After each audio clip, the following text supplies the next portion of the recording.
Começando, o Júlio botou para gravar, o Adilson vai demorar um pouquinho, e Aham. aí o Júlio começou aqui a reunião. Acho que dá para a gente ir começando, porque são três casos hoje, né? Ok. Qual que O, nós... o Ale, o Ale é o residente, o Alexandre é o residente que vai apresentar hoje, tá? Uhum. E aí, Ale, qual que é o caso que você quer que o Dr. Luiz comece? Vamos começar pelo o caso da Delfina, que é o. Ok. Eu fiz.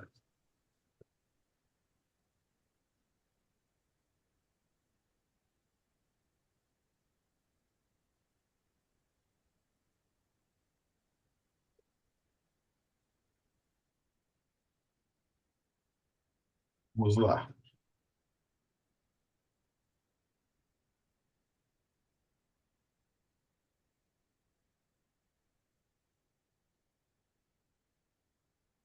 Então, aqui a gente vê a biópsia está um pouco fragmentada e ela tem esse aspecto fragmentado porque ela é uma biópsia mais frágil. E a gente vai entender essa fragilidade, e você vai entender essa fragilidade quando a gente for analisar o processo. Existe extensas áreas em que a estrutura do rim está alterada de um aspecto mais sólido. Por exemplo, esta região que está aqui, aqui e aqui, por exemplo, né? Mal se enxergam as estruturas tubulares e os glomérulos são apenas intenções. A gente vê uma imagem que pode ser o glomérulo, mas elas estão envoltas neste tecido que está, teoricamente, substituindo a arquitetura renal.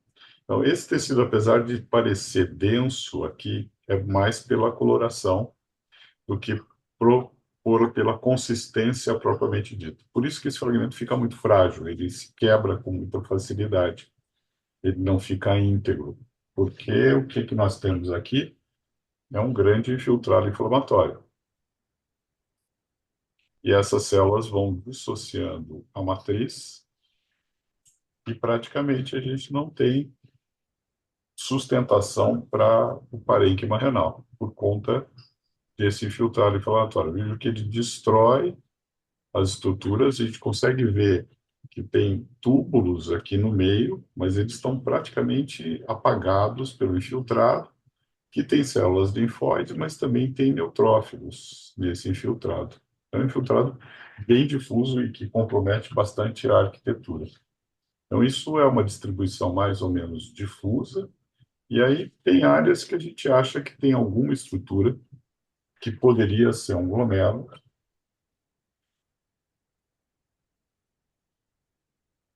e dele resta muito pouca coisa.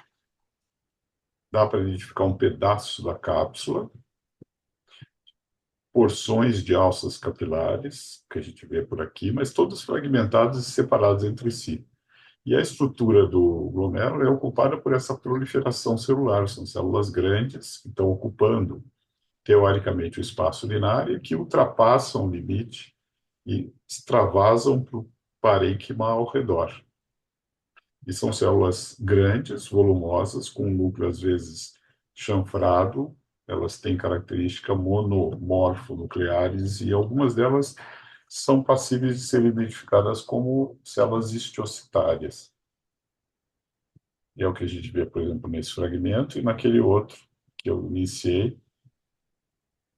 O processo é extremamente parecido. Aqui, por exemplo, a gente vê o que foi um glomérulo no centro desse furacão de células inflamatórias, como configurando uma estrutura que a gente aprende como uma aparência granulomatosa, por conta dessa distribuição bem ao redor. É como se o agente fosse o glomérulo. Ele está aqui no meio, totalmente distorcido, e as células estão dispostas ao redor. Vejam que elas têm essa conformação de um núcleo riniforme, que é a célula histiocyte macrofágica. No meio delas tem neutrófilos e tem alguns linfócitos na periferia, mas essencialmente as células que estão aqui ao redor são essas células estiocítico-macrofágicas, portanto, formando uma espécie de granuloma. Às vezes a gente até vê, não nesse caso, mas a gente até às vezes encontra célula gigante multinucleada neste padrão, e que lembra, portanto, muito de próximo um granuloma. Esse é um aspecto constante. Ó. Se nós olharmos para esses glomérulos, eles parecem sempre estar circundados por uma coroa celular, formando esses arranjos nodulares. Esta lesão é uma lesão destrutiva da arquitetura glomerular. Existem células, é possível ver células que sobraram aqui no meio, não sabemos nem de onde elas são. A estrutura glomerular está destruída e as células estão dispostas ao redor do tufo capilar, o que configuram crescentes, e tem essa característica de que a cápsula de Bowman está rompida e essas células se espalham ao redor e se juntam a outras células desse infiltrado inflamatório, dispostas então ao redor desses glomérulos. É como se o glomérulo fosse a fonte deste processo que está em desenvolvimento. Aqui eu tenho túbulos dilatados com cilindros, né? E esse filtrado, que é um infiltrado extremamente denso. Veja esse outro glomérulo aqui, ele praticamente sumiu dentro desta área, que é um glomérulo com sinais de necrose. Ele está totalmente destruído e com um aspecto eosinófilo, que caracteriza a necrose, né? Circundado por células inflamatórias e aquelas grandes células ao redor. Reparem os núcleos em forma de rim, que são de células histiocytítico-macrofágicas. Então, a gente está diante de uma glomerulonefrite crescêntica grave, com esse componente extracapilar e periglomerular importante, com bastante infiltrado inflamatório ao redor. Isso, em geral, configuram as vasculites, de uma forma geral, que causam, vou deixar nesse campo para vocês, que causam essa destruição do tufo capilar. Eu vou colocar aqui na prata, e é muito boa coloração para a gente ver matriz extracelular, e ela permite que a gente identifique mais facilmente onde estão os glomérulos. Então, vocês vão perceber, deixa eu escolher um corte melhor, que os glomérulos estão aí, porque eu vejo essa mancha escura no centro, mas vejam aqui essa camada ao redor, que meio que delimita o glomérulo com esse infiltrado. Ó, essa é uma imagem bem característica. O que sobrou do glomérulo está aqui no meio, e aqui ao redor eu tenho essa reação histiocytíco-macrofágica ou granulomatose, que se distribui ao redor do tufo capilar. Só para pôr um maior aumento. Que sobrou da estrutura glomerular são essas alças capilares, todas irregulares, quebradas, né? Tem pedaço de alça capilar por aqui, e isto é o crescente, já está em organização, e isto que está fora é este infiltrado com este padrão de distribuição granulomatoso. Então, dentro desse contexto, eu estou dentro de uma doença glomerular extremamente grave, destrutiva vasculítica, e quando eu tenho essas lesões desse tipo, eu tenho que pensar em três grandes etiologias. A primeira delas é isso ser uma doença por imunocomplexo. Então, posso ter uma doença por imunocomplexo extremamente agressivo. Uma das candidatas, por exemplo, é lúpus. Lúpus pode ter uma forma com crescentes difusos e que destrói a estrutura glomerular e pode ter padrões desse jeito. O que não é muito comum no lúpus é esta orla de células histiocytíco-macrofágicas, mas eventualmente eu posso ter pela destruição da arquitetura do glomérulo. Segundo é pensar em doenças por anticorpo antimembrana basal, que também é uma doença glomerular extremamente agressiva, necrotizante. Os anticorpos fixam o complemento, destroem a estrutura glomerular e podem fazer glomerulonefrites extremamente graves como esta. Também não é comum esta borda de células histiocytíco-macrofágicas, mas eventualmente pode acontecer. E o terceiro grupo são das vasculites ANCA-associadas. Estas costumam ter bastante destruição da arquitetura glomerular e alguns dos tipos podem aparecer com estas células ao redor, que vão antigamente conhecidas como granulomatose Wegener, e hoje a gente chama de GPA ou de granulomatose associada com poliangeite ou de angeite necrotizante. Né? As três possibilidades são distinguidas pelo exame de imunofluorescência. Então, se for uma doença por imunocomplexo, vai ter depósitos, e de acordo com o perfil do depósito, a gente faz o diagnóstico da glomerulopatia. Se for anticorpo antimembrana basal, o padrão de distribuição é linear, mesmo que a alça capilar esteja rompida, nós vemos linhas no meio da região do glomérulo propriamente dito, e nas vasculites associadas, elas costumam ser negativas ou com pouquíssimos depósitos. Então, este caso em particular, a imunofluorescência foi praticamente negativo, o que reforça a ideia de ser uma doença não diretamente mediada por imunologicamente mediada, mas que tem a participação, obviamente, de imunoglobulinas e complemento, mas que não são o elemento chave, e, portanto, aqui o diagnóstico de uma vasculite ANCA associada é um diagnóstico bem vindo nesse contexto. Que tipo de anticorpos podem estar associados, ANCA associados aqui? Uh, Habitualmente, nas formas que formam granulomas como esse, a mais comum é a gente encontrar anti-PR3, mas não é exclusivo. Existe um ligeiro predomínio dos ANCAs anti-PR3 sobre os anti-MPO quando eu tenho essa formação granulomatosa. Como eu disse, não é obrigatório, mas é mais frequente.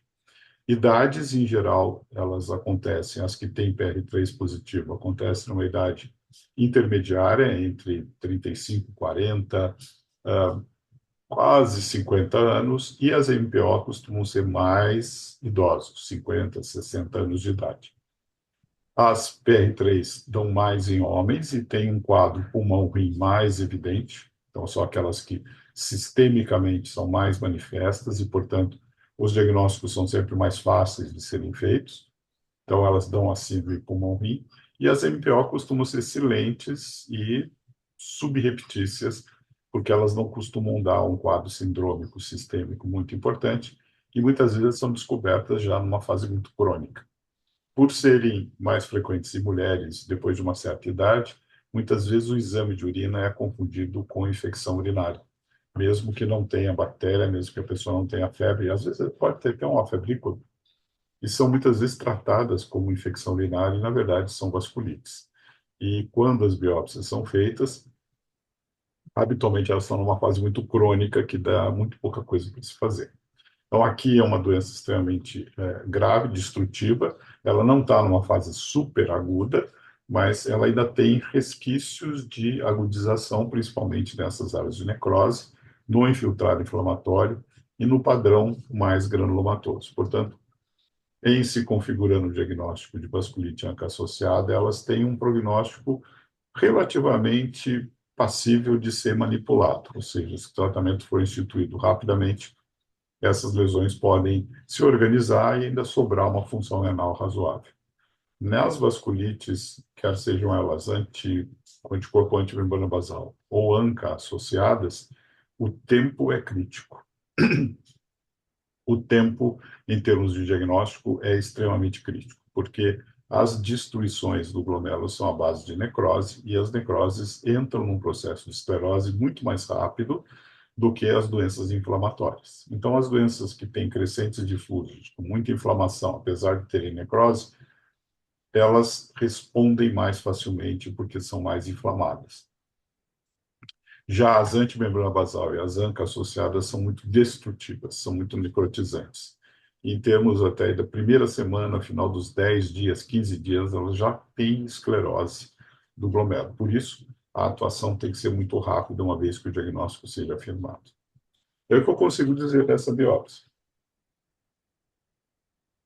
Beleza. Compartilhar aqui a apresentação.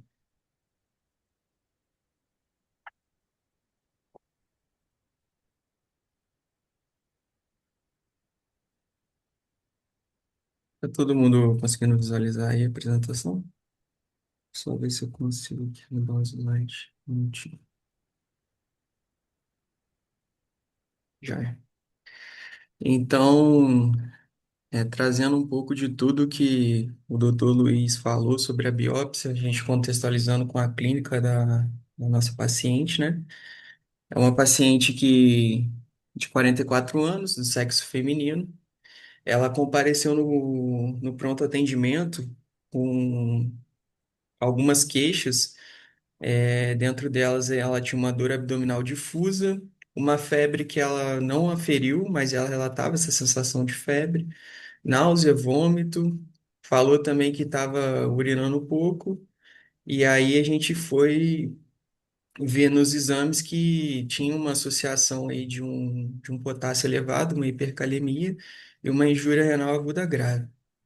É, Ela veio com essa queixa, né? Também tinha uma mialgia ali, um quadro mais inespecífico. Na primeira vez que ela compareceu no pronto atendimento, ela fez uso de sintomáticos e foi liberada. Ela ficou em casa usando Profenid, dipirona por 5 dias.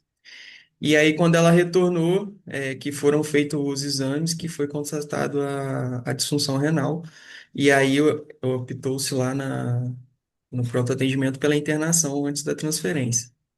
De antecedente, ela tinha essa questão de uma etude de repetição que o ex-esposo relatava, só que a gente não tinha uma documentação disso, e também um histórico de quando ela ficou gestante em 2015, de uma pré-eclâmpsia e de um diabetes mellitus gestacional que teve um parto prematuro. Não lembro mais ou menos quantas semanas foi. No exame físico, quando ela chegou para a gente, ela estava descorada, desidratada por conta dos vômitos, não tinha febre, não tinha nenhum déficit neurológico, o abdômen dela, ela não queixava mais de dor, e o Jordano era negativo, e ela também não tinha nenhum edema, assim, para a gente pensar nessa questão. Os exames que foram feitos lá inicialmente, tinha uma anemia. Os leucócitos estavam em valores normais, 9.940, plaquetas também normais, um sódio normal também de 141.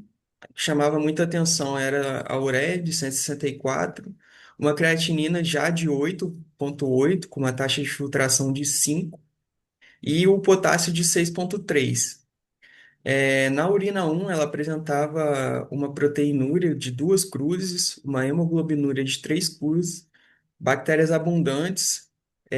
Na contagem de células, ela tinha 855 mil hemácias por ml, uns 144 mil leucócitos por ml, e um PCR de 21,9, lembrando que o PCR do pronto atendimento ele é ultrassensível, então o valor de referência desse PCR é meio, então giraria em torno aqui para a gente de 200. Foi feita uma tomografia, já que ela queixava de dor abdominal lá no pronto atendimento. Foi visto um foco calcificado no ureter distal, que ficou na dúvida se poderia ser um cálculo ou um flebólito pélvico. Também foi visto no cisto anexial à direita, de provável origem avariana, sem sinal de complicação. Tinha líquido livre na pelve. É, Foi avaliada lá no pronto atendimento pelo urologista que, na opinião dele, não justificaria a disfunção renal dela se fosse um fator obstrutivo ali. Depois, quando ela chegou no nosso serviço, chegou a ser repetida essa tomografia e depois até com a evolução, também foi descartada essa questão de obstrução da via urinária. Quando ela chegou para a gente, ela tinha manteve essa anemia, normocítica, normocrômica, mantinha essa disfunção renal importante com uma creatinina de 8,2, com uma taxa de filtração de 6, uma ureia de 143. Na gasometria tinha uma acidose com um BIC de 14, mantinha hipercalemia de 6,5. Na urina 1, a gente tinha uma densidade de 1.010, um pH de 5, a proteinúria que pega no máximo aqui no nosso sumário de urina é de 300 miligramas. Tinha 3 cruzes de hemoglobina livre, bactérias abundantes, apresentava mais de 1 milhão de hemácias e 128 mil leucócitos. No dia 9/6, a gente precisou indicar a terapia de substituição renal para essa paciente. Ela continuou piorando a função renal. A creatinina foi para 9,2, uma taxa de filtração que ficou em 5. Mantinha essa hipercalemia e refratária a medidas e também evoluiu com uma acidose mais importante. E aí a gente precisou indicar a terapia de substituição renal. Logo depois disso foi quando ela repetiu a tomografia de abdômen aí já com contraste e foi visto que a fase excretora não tinha alteração e aí a urologia sugeriu a gente continuar investigando outras causas clínicas para a disfunção renal dela. De exames, ela tinha um complemento normal e uma proteinúria de 825 miligramas em 24 horas. Os testes rápidos vieram negativos, tanto para hepatite B e C, HIV e sífilis. Ela tinha uma albumina reduzida de 2,41, o C3 e o C4 ali normais, né? O C4 até um pouco mais elevado. Ela tinha um FAM positivo, mas numa mais baixo, 1/80, pontilhado fino denso, que a gente pode ter esse padrão na população geral. E o anti-DNA dela era negativo.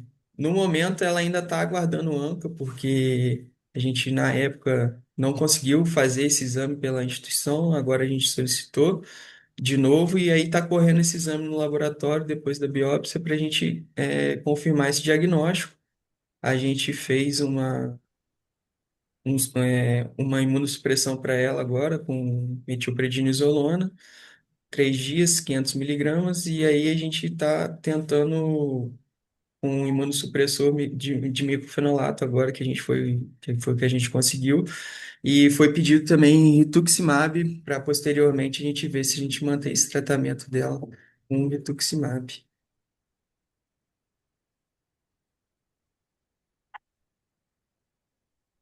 Legal. Obrigado, Ale. É, Doutor Luiz, tem alguma. Só esclarecendo aqui, né? Esse ANCA, então, ele está rodando, porque aqui a gente precisa pedir autorização para a diretoria e isso acabou demorando. Então, ainda a gente não tem o ANCA, que a gente não faz MPO e PR3, faz o ANCA-C e o ANCA-P.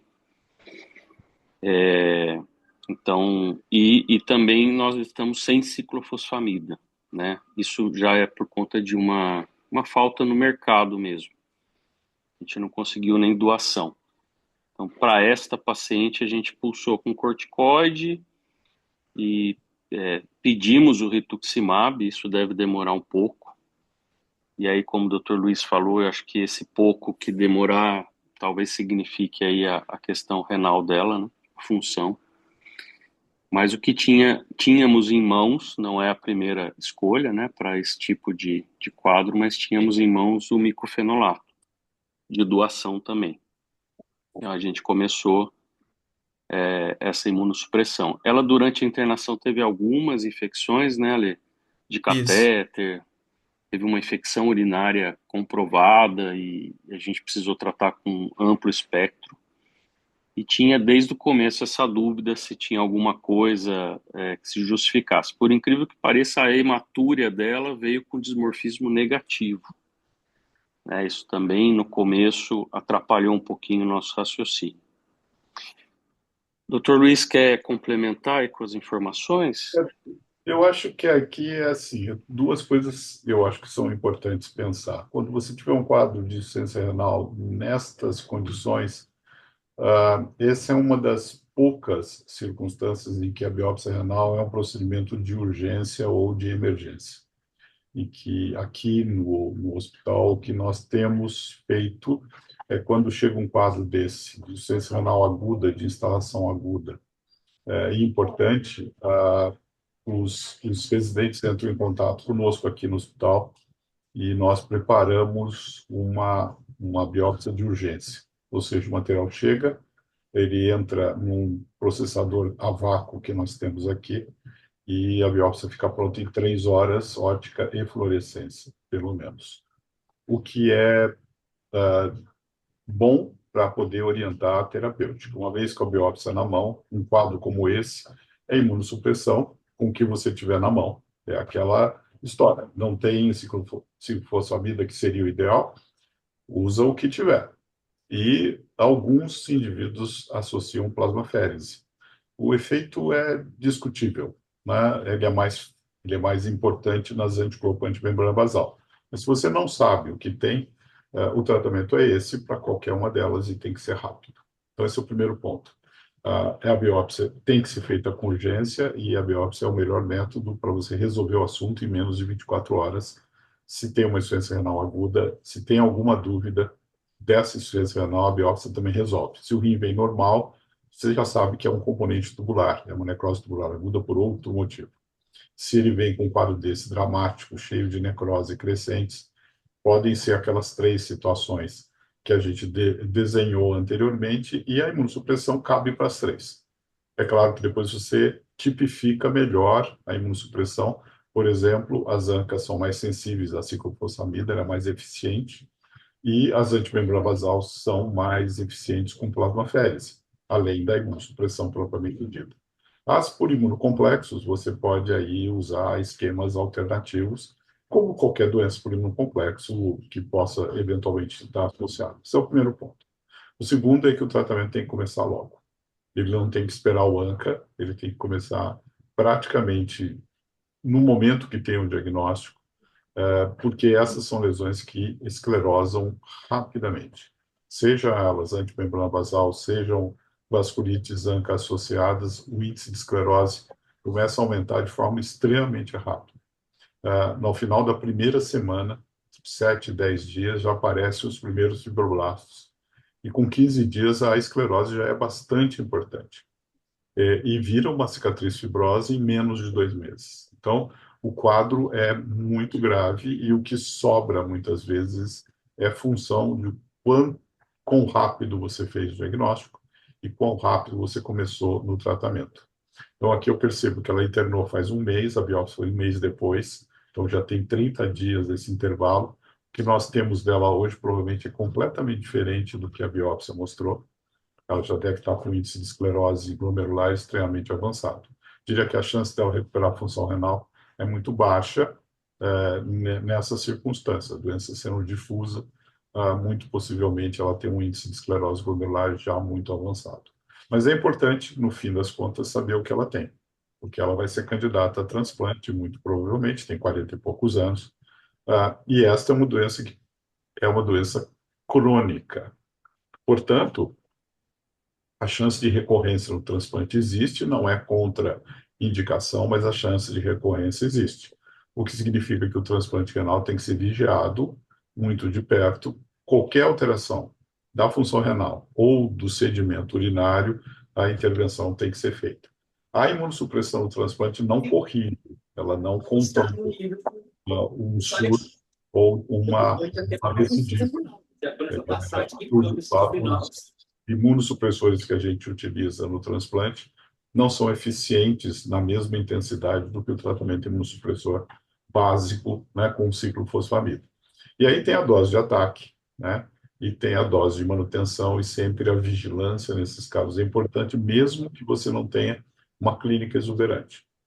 O terceiro ponto, que é um pouco menos, talvez, mas que tem que ser lembrado, é que essas doenças ANCA associadas, e eu acho que é isso que ela tem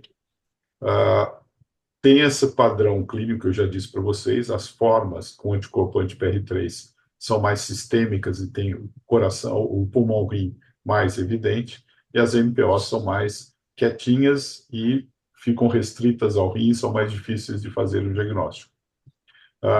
Se você não tem PR3 e MPO, isso é uma coisa que você tem que correr atrás, Eduardo. É muito mais eficiente, muito mais sensível do que o C e o P.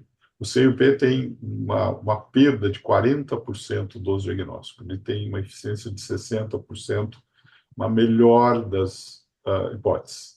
Enquanto que se você faz um ELISA, e é um teste ele não é muito caro, o que tem que fazer é forçar a barra para implantar, né? E a gente aqui também demorou para ter isso de rotina, porque aqui também se faz fluorescência para fazer CIP. Se dá positivo, eles vão para o ELISA para dizer que tipo é. E a briga com a Reumato foi nesse sentido, teve até assim uma discussão mais calorosa com o pessoal da vasculite, no sentido de que precisa fazer de cara o ELISA para saber qual é o marcador que nós vamos usar, sendo que o outro falha em 40% dos casos. Então, e aí a gente foi estudar custo, viu que o custo não era deste tamanho que impedisse a realização. E aí nós fizemos um acordo, a Nefro compra o kit, dá para a Reumato, que é quem faz o teste, e isso tem melhorado a performance. Nós temos recebido o resultado em 2 a 3 dias, e a gente tem que estar sempre insistindo, né? Porque eles esquecem, e aí a gente vai lá e xuxa eles para fazer o ELISA. Mas em 3 dias está pronto, e isso é muito mais rápido do que... Outra coisa importante é que o teste por fluorescência precisa de neutrófilos normais, porque você vai incubar o soro do doente com o neutrófilo. E não é todo neutrófilo que tem boa reatividade com esses ANCAs. Então, tem doadores específicos. Se descobre no grupo quem é o cara que tem o neutrófilo mais facilmente impressionável pelo ANCA, que nem todos têm o mesmo tipo de reação. Então, este aspecto é importante. O último ponto que eu queria lembrar é que não é incomum as associações ANCA e anti-GBM. É mais comum o contrário, o anti-GBM ter ANCA. Isso acontece em 1/3 dos casos. Eu tenho um anticorpo antimembrana basal, ele é o que está causando a lesão, e aí eu descubro na sorologia que tem ANCA associado. E eles têm um comportamento intermediário entre o ruim, que é o anti-GBM, e o menos ruim, que é o ANCA. Eles ficam no meio do caminho. A situação ao contrário, ou seja, quem tem ANCA e o diagnóstico principal é ANCA, e você vai procurar anti-GBM, isso está em torno de 10%, 8 a 10%, ou seja, 1 em 10 podem ter anticorpo antimembrana basal associados nesses casos. E também os comportamentos são muito mais para o lado do ANCA do que para o lado do anti-GBM, porque nestes casos o anti-GBM é uma forma atípica. Não tem tanta destruição celular quando o indivíduo começa com anti-GBM, que é extremamente destrutivo. Então, aqui é uma questão de timing. Acho que nessa circunstância, para essa paciente, nós vamos ter muito pouca esperança de que ela venha a ter alguma recuperação da função renal. Esses casos, por sorte nossa, eles não são do dia a dia, mas quando eles aparecem, a gente tem que estar preparado. Então, aqui, a minha sugestão, nem é conselho, porque conselho, se fosse bom, a gente vendia. A minha sugestão é estar preparado para esses casos. Então, chegou um caso, insuficiência renal aguda no pronto-socorro, faz a triagem básica. Ficou na dúvida, biópsia nele. Mesmo que ela demore 24 horas ou 48 horas, biópsia é fundamental. Você tem que ser rápido, porque ela vai separar as glomerulopatias das outras causas. E nas glomerulopatias, vai dizer para você se são concrescentes difusos ou formas crescênticas, ou aquelas que têm uma ou outra crescente, uma ou outra lesão glomerular, na qual você pode ter o tempo de pensar na terapêutica. Agora, não tem tempo, não tem recurso. O que tem que fazer é cair matando com o que você tiver na mão, pensando na imunossupressão. Porque estes casos, depois, existe aí, eu até coloquei para vocês esta graduação, que é conhecida como a graduação do Barden, em que ele divide essas doenças glomerulares em tipos assim muito focais, tipos que têm menos crescentes, mais crescentes e os tipos esclerosantes. Ela estaria no tipo com crescentes difusos, que o prognóstico é muito reservado. Então, nesses casos, a terapia começando de forma precoce e sendo eficiente é o que resolve ter alguma função renal remanescente. Lembrar, se ela não fica com função renal, fica em diálise, eventualmente ela entra no programa de transplante, ela continua sendo vigiada porque a doença é sistêmica e é uma doença crônica. Ela não vai desaparecer só porque você transplantou o rim. Recidivas acontecem, se você não tiver alerta, de repente pode confundir com alguma outra coisa, como disfunção do enxerto, e ficar tratando como rejeição, e na verdade é uma recidiva. Eu estou falando que nós já tivemos casos aqui, assim, que não foram prestados atenção na história pregressa, enquanto eles estavam em diálise, ninguém tirou uma história boa de uma paciente, e ela, no 7º dia após transplante, teve uma recorrência de uma glomerulonefrite com crescentes difusos. E esta era a ANCA positiva. Aí foi-se atrás da história clínica e tinha lá uma história clínica que era muito sugestiva para ter tido um episódio ANCA associado, porque ela teve uma síndrome que ficou meio caracterizada como uma síndrome pulmão-rim. Então, recidiva vai acontecer e às vezes ela é muito precoce e você tem que estar alerta. Nesse caso, talvez para o rim primitivo dela tenha muito pouca coisa a fazer, mas num futuro, pensando no transplante, ela é uma candidata a uma vigilância mais próxima, principalmente com a marcação do sedimento urinário. O Denis Guilherme acabou de chegar. Joia. Muito bom. Espero que os residentes tenham aproveitado a aula, né? E principalmente sobre aquela classificação que o doutor Luiz diferenciou aí das rapidamente progressivas. Lembrar da imunofluorescência faz o diagnóstico diferencial. Isso cai muito em prova para vocês, né? A gente sempre fala isso. A gente está brigando por tudo isso, viu, doutor Luiz? O senhor sabe das dificuldades, não é fácil. Não é fácil, não é fácil. Mas, inclusive, para uma biópsia, ter acesso a biópsias mais rápidas, né? Aqui, inclusive, a gente tem que esperar juntar um grupinho de pacientes para biopsiar. Mas, enfim, isso tudo acho que a gente retomou o hospital agora, estamos tentando chegar aí num nível melhor. O que tem que torcer é para um caso desse acontecer num parente do prefeito. Exato. Aí a coisa resolve rapidinho, Eduardo. Isso aí.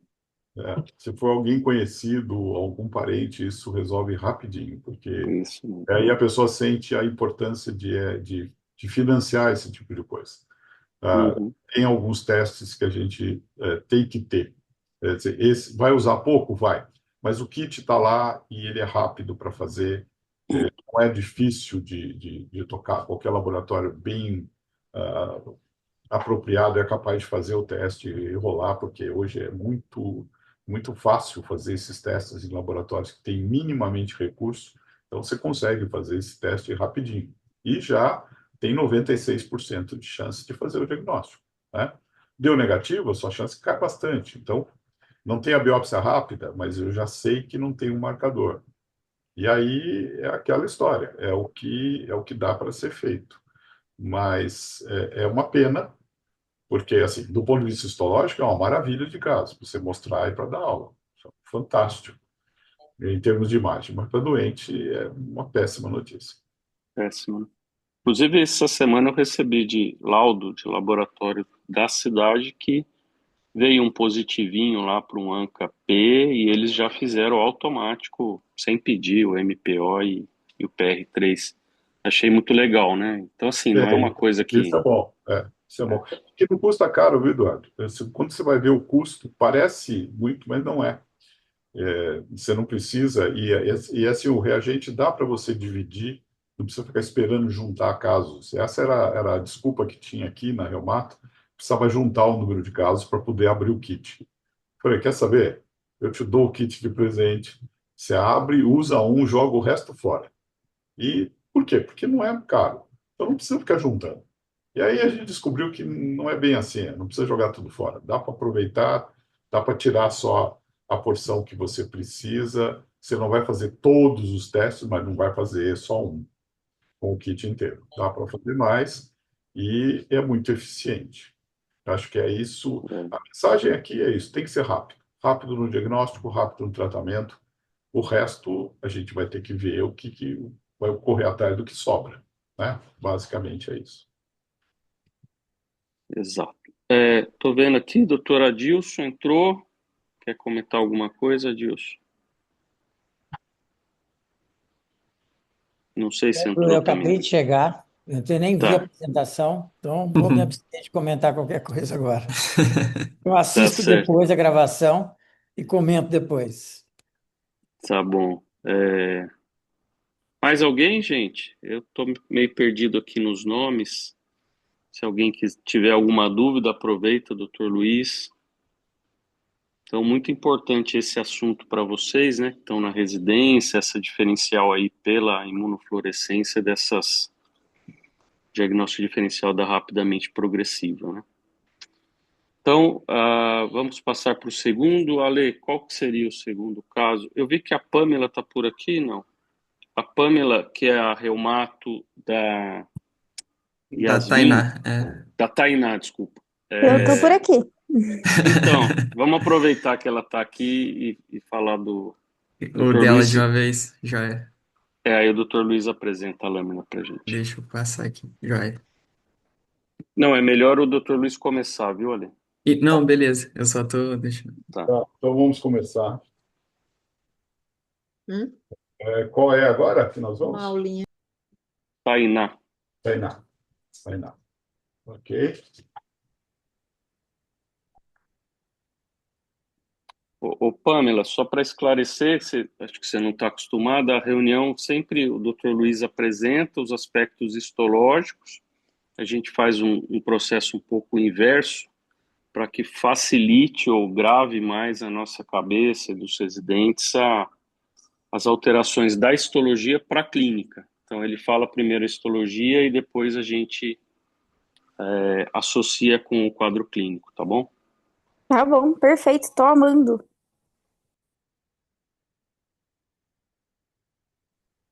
Então vamos lá.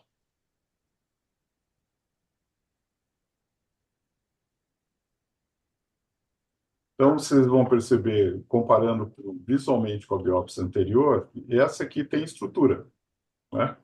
A gente consegue ver as estruturas tubulares, consegue ver os glomérulos, eles não são mais aquelas intenções de glomérulos, eles estão aqui, apesar de estarem com aspecto mais sólido. E vejam que, de novo, ele está aqui o glomérulo e ao redor dele tem uma coroa inflamatória.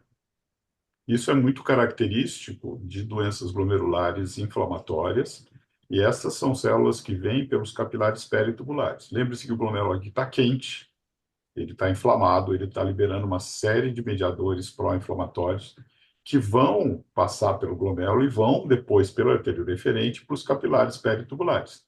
Então, os capilares peritubulares recebem essa informação de que tem uma inflamação ali.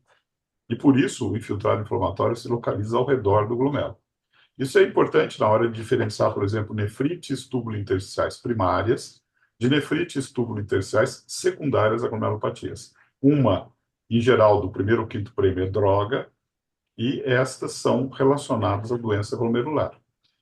Isso significa também a extensão do processo inflamatório para o compartimento tubulo-intersticial, o que é diferente do só o glomérulo estar inflamado, porque ele está ainda naquele santuário que é a estrutura glomerular. Então, o que acontece está ali dentro do glomérulo. Quando eu tenho inflamação ao redor do glomérulo, é que o processo extrapolou as expectativas, e aí eu tenho um outro compartimento na atuação, que é o túbulo intersticial, com a geração de moléculas e de colágeno com composição diferente daquela do colágeno do glomérulo propriamente dito. Então, com lesão glomerular eu tenho esclerose com colágeno do tipo 4, com lesão túbulo intersticial eu tenho colágeno do tipo 2, que é um colágeno mais firme, né, e mais cicatricial. Mas vejam que os glomérulos acompanham mesmo essa distribuição de estarem glomérulos mais sólidos e com algum grau de inflamação. E em alguns glomérulos, por exemplo, fica muito difícil dizer quais são os limites do tufo capilar, uma vez que eles se misturam com a arquitetura externa. Então vamos pegar esse glomérulo, por exemplo. Eu vejo que esse arranjo mais sólido, eu consigo ver a cápsula de Baumann e consigo ver que tem um pouquinho de filtrado inflamatório ao redor desse glomérulo. Arteríolas interlobulares estão boas, a arquitetura tubular nessa área está super bem arrumada. Aqui uma arteríola também cortada no sentido longitudinal, que está boa. Aqui a mesma coisa, aqui outros, e aí, de repente, eu vejo um glomérulo como esse, ó, e que eu tenho um aspecto sólido, eu vejo que tem núcleos aqui dentro, é um aspecto hipercelular, mas a cápsula não é visível. Então, comparem as cápsulas visíveis com as cápsulas não visíveis. E com as cápsulas parcialmente visíveis. Esta aqui, por exemplo, tem uma perda de continuidade nesta região. Tá? E o que é que esses glomérulos têm como características? Eles são hipercelulares, para ver a quantidade de células que ele tem, hipercelulares, tem algumas poucas células inflamatórias de polimorfo, mas tem. Tem muita matriz, eu diria que a proporção aqui é de bastante matriz até, e uma hipercelularidade, com uma tendência de localizar em segmentos. Além do que, a cápsula tem uma rotura importante aqui e o infiltrado inflamatório justamente nessa área de rotura. Né? Aqui é que ele tem o outro glomérulo vizinho dele, fica um pouquinho mais claro. Ó. O processo tem aumento de matriz, aqui é mais matriz do que célula, tem obliteração da alça capilar, tem aderência da alça na cápsula de Bowman, e em alguns lugares eu tenho células inflamatórias, neutrófilos e outras células dentro do capilar. Tá? Então, isto tem alguma coisa mais aguda, e aqui eu tenho uma coisa mais crônica, que é síntese de matriz e hipercelularidade, né, mesangial. Vejam que tem um infiltrado inflamatório ao redor do glomérulo, né, que também é bastante identificado.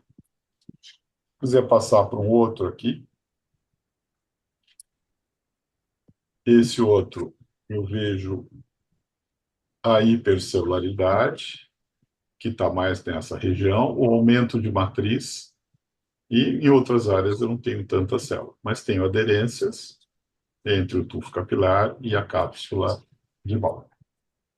Então, tem uma lesão que mistura um componente celular e um componente de matriz, sendo que o componente celular ele tem uma característica de ser em alguns glomérulos, não em todos, e eles têm uma tendência de serem mais segmentares do que globais.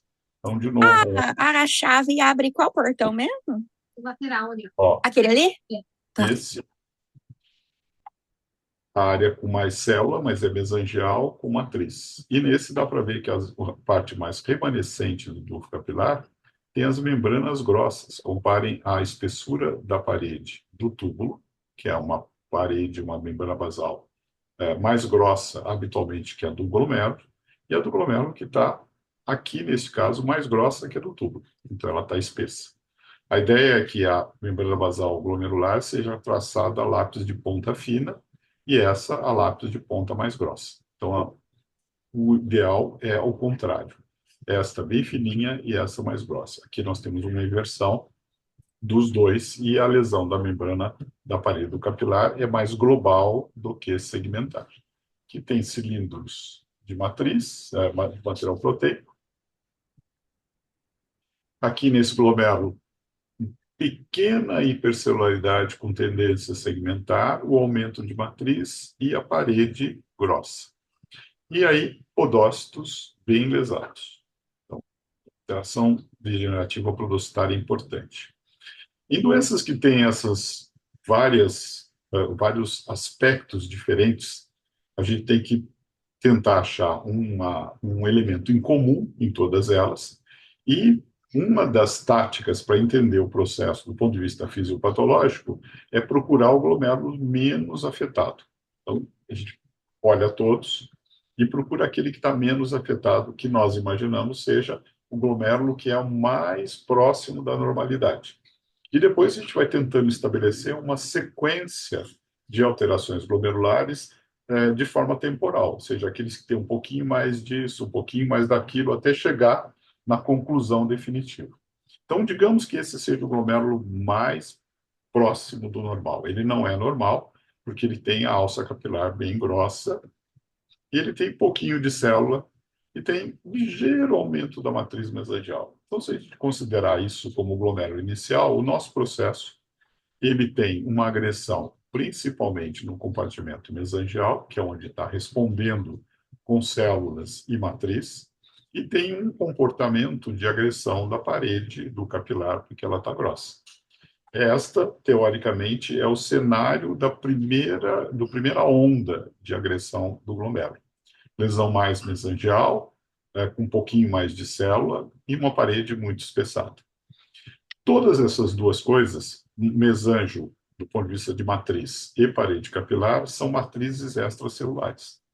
E matriz extracelular é uma coisa que as células, de acordo com a sua localização, produzem. No caso do mesângio, é a célula mesangial que produz. No caso da parede capilar, no indivíduo adulto, podócito opera a maior parte da síntese da matriz, o endotélio, que está aqui, opera uma menor parte da matriz. E estas lesões são lesões que demoram um tempo para se estabelecer. Portanto, o processo não é de ontem, não é da semana passada, não é do mês passado. É uma doença mais anterior do que isso. Porque para produzir matriz demora um tempo, tanto mesangial quanto de parede do capilar glomerular. Então, é uma doença que tem uma história crônica. E qual das matrizes, eventualmente, seria a matriz mais antiga? Muito provavelmente, a matriz que começou todo esse processo foi a da parede do capilar, porque ela é a distribuição mais global, enquanto que a mesangial ela é mais segmentada, ou seja, ela começou depois, enquanto que a parede do capilar é mais antiga.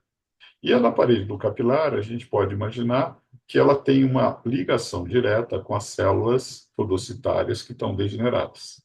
Então, o quadro inicial deve ter sido um quadro de proteinúria. E esta proteinúria deve ter sido levada, arrastada durante algum tempo. Talvez não em nível nefrótico, talvez nem até detectada se não tem exames de urina feitos de forma frequente. Muito provavelmente esta proteinúria ficou ali meio escondida ou pouco detectada, e aí aparentemente o processo vai progredindo e eu vou tendo mais célula.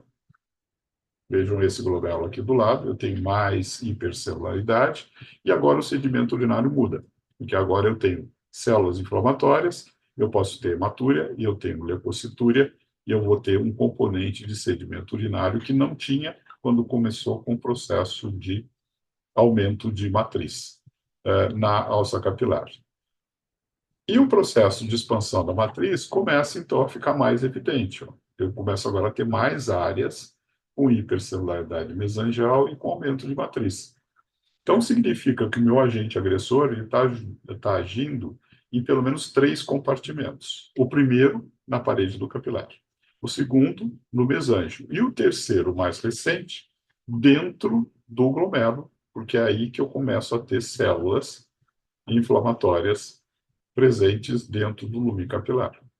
Então, uma doença em 3 etapas de produção de 3 agressões em compartimentos diferentes e com evoluções bem distintas entre si. E o processo vai evoluindo e a gente vai vendo estas alterações todas acontecendo e dentro de uma determinada circunstância, olha aqui, por exemplo, eu vou mostrar para vocês, eu tenho mais polimorfos nucleares nessa alça capilar, isso é bem recente dentro dessa alça. E tem um infiltrado inflamatório ao redor do glomérulo. E aí eu vou ter aqueles em que eu tenho rotura da parede do capilar, rotura da cápsula de Bowman, ou seja, eu complico o processo com a proliferação extracapilar crescente. O que significa dizer que esse meu processo endocapilar, apesar dele ser mais segmentar, ele é extremamente agressivo para a parede do capilar e vai causar crescentes. Quanto mais crescentes eu tiver, maior a gravidade do meu processo. Tá? Aqui, como temos crescentes mais focais, eu diria que a gravidade é relativa. Mas isso significa que a nossa inflamação intracapilar ela está ultrapassando os limites. Vejam que ela ainda é um processo muito segmentar, mas o processo todo é extremamente, vamos dizer assim, ele vai montando a lesão glomerular ao longo do tempo. Então, aqui eu tenho um índice de cronicidade, pelo menos leve para moderado, eu tenho uma atividade ainda presente em vários desses glomérulos, e é uma glomerulopatia numa fase caminhando para a cronificação. O que ela é, do ponto de vista de fisiopatologia, eu preciso da fluorescência. Sem a fluorescência, eu não consigo dizer que tipo de mecanismo está afetando esses glomérulos. Mas eu tenho uma pista, antes de olhar a fluorescência, que com a atuação em vários compartimentos, isso encaixa muito bem com doenças sistêmicas, que pegam compartimentos diferentes, porque elas produzem autoanticorpos de classes e de afinidades diferentes. E a primeira candidata para essas coisas é lúpus. Então, olhando a estrutura, vasos normais, pessoa jovem, glomerulopatia, com essas características, eu aposto a primeira cópia do diploma do Eduardo que isto é lúpus. E vamos para a IF. A IF tem um padrão conhecido como full house. IgA, IgG, IgM, C1q, C3, kappa e lambda, policlonal, todas as imunoglobulinas, todas as frações do complemento, glomerulopatia com ativação do complemento pela via clássica. Não é patognomônico de lúpus, mas é grande chance de ser lúpus. Em sendo lúpus, isso é uma classe 4, porque a lesão pega todos os glomérulos, então ela é difusa, e ela tem uma provável associação com classe 5, que é uma membrana basal muito grossa. Então é um 4 mais 5, com uma atividade leve para moderada e uma cronicidade um pouco mais moderada do que leve, mas ainda com boa preservação da estrutura do parênquima renal. Tratar essa lesão vai ter cicatriz, porque ela já tem muita matriz, é difícil fazer a reversão da matriz, mas nós vamos tratar esse componente inflamatório, que certamente é o fator mais agressivo dessa condição. É o que eu tenho para oferecer olhando essa biópsia sem saber da história clínica. E o diploma do Eduardo é que está na Berlinda. Se eu tiver errado, pode pedir a primeira cópia do diploma dele e rasgar. Vou compartilhar a tela Não, aqui agora para a gente ver se esse diploma está valendo ainda. Vamos ver se está valendo. Vamos ver se está valendo. não vale muita coisa, mas tá valendo. Agora nem precisa passar o caso, né, Ale? Já tá É, todo descrito aí. do jeito que o Dr. Luiz passou, já tá tudo fechado. Só contextualizando então, mais uma vez aí, Dr. Luiz, craque na biópsia, né? A gente tem uma paciente de 24 anos, do sexo feminino, e que já vinha com diagnóstico prévio de lúpus. Procurou pronto atendimento por conta de edema, fraqueza e falta de ar. Ela deu entrada no pronto atendimento no dia 12 de junho, com um edema que vinha progressivo, de forma ascendente, uma astenia, falta de ar e uma precordialgia que já tinham iniciado há algum tempo. Ela tinha tido uma síndrome edemigênica recente, com múltiplas internações na UPA, estava em uso de diurético, mas sem resposta. Tinha diurese presente, negava artrite ou infecção aguda. Lá na UPA, fizeram diurético, sintomático, chegaram a fazer uma toracocentese para ver se aliviava essa questão da falta de ar dela, mas sem resposta. Ela fazia uso previamente de hidroxicloroquina, prednisona, fluoxetina e um anticoncepcional injetável trimestral. Na entrada aqui, ela chegou já em grave estado geral, bastante descorada, estava hidratada, nictéria cianótica. Neurológico não tinha nada de alteração. Na parte cardiovascular também não. E o que chamava atenção era na parte da ausculta respiratória, um murmúrio diminuído bilateralmente, com uma crepitação difusa, que era pior na base direita, que foi onde realizaram a drenagem. No abdômen tinha uma dor na fossa ilíaca esquerda e infraumbilical, mas nada muito digno de nota, assim. E o que chamava muita atenção também era um edema importante de membros inferiores. Lá na UPA, ela apresentava uma anemia com uma albumina baixa, tinha um potássio normal, um sódio de 133, um pouco mais baixo, TGO e TGP sem alterações, um VHS marcador de inflamação aumentado, uma gasometria com pH de 7,45, uma PO2 de 98, PCO2 de 23, que mostra que ela estava taquipneica mesmo, com um BIC de 16. Uma função renal que era preservada até então com creatinina de 1,47 com uma ureia de 67. e uma urina 1 que tinha um nitrito negativo, 72.700 de leu, com uma hemácia de 390.000, com uma flora bacteriana ligeiramente aumentada. Na entrada aqui no dia 24, ela mantinha essa anemia, a ureia subiu, a função renal piorou um pouco mais, com uma taxa de filtração de 40, PCR aumentado, VHS aumentado, LDH aumentado, então as provas inflamatórias todas estavam bem altas. Uma albumina que baixou mais um pouco, a gaso dela com pH de 7,42, com PO2 112, um PCO2 ainda abaixo de 21, e um BIC de 13. Sódio estava um pouco mais baixo, o potássio 4,2. Na urina 1 tinha um pH de 6, uma densidade de 1025. A proteinúria veio de 300 também, que é o máximo que o nosso exame de urina simples pega. 3 cruzes de hemoglobina, então tinha uma hematura associada, um leuco de 315.000, 605 5.000 hemácias, com cilindros hialinos, 3 cruzes, e granulosos, 2 cruzes, e bactérias moderadas. E aí a gente começou a ver os exames para investigação etiológica, e aí, assim, ela tinha uma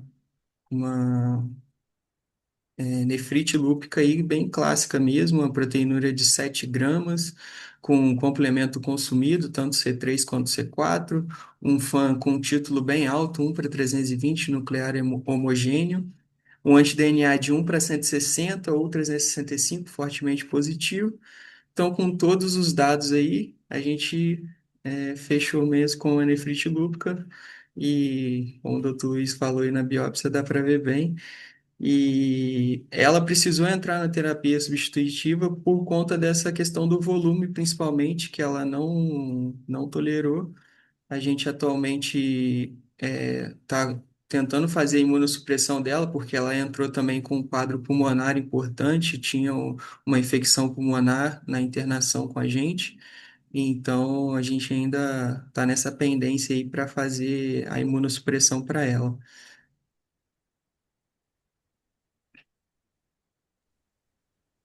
Joia. A gente começou, né, Ale? Começamos a imuno. Na verdade, a gente pulsou. No Isso. dia do pulso, ela foi para UTI e com um choque séptico, né? Esse foi o diagnóstico. A gente aguardou um pouquinho mais, tratou a infecção e agora ela está usando micofenolato, corticoide, esperando o belimumab, né? Agora, não sei se isso mudou, né? Isso da última vez que eu passei. Ela está ainda com o micofenolato e o Isso. corticoide. Então, Aí a a gente está gente, aguardando o Belic. a gente reinduziu aí na falta da ciclofosfamida, né? A gente optou aí por reinduzir com micofenolato e com a pulsoterapia com corticoide. Há quanto tempo ela tem o diagnóstico de lúpus? Acho que Você a sabe? Pamela vai poder falar melhor. A Ela Pamela, tem, ela tem o diagnóstico de lúpus já há mais de 3 anos. Ela Mais de era uma, só 3 anos. mais de 3 anos, só para contextualizar a história, ela é uma paciente do SUS aqui da prefeitura e eram duas reumatas, não, são duas reumatas, né? Sou eu e mais a outra. Ela passava com a outra. E a outra saiu. Então, a última consulta dessa paciente foi em 2024. Então, é uma paciente que perdeu o segmento e era uma paciente, pelo que eu olhei no prontuário, uma aderente, porque ela vivia faltando ou pulava consultas.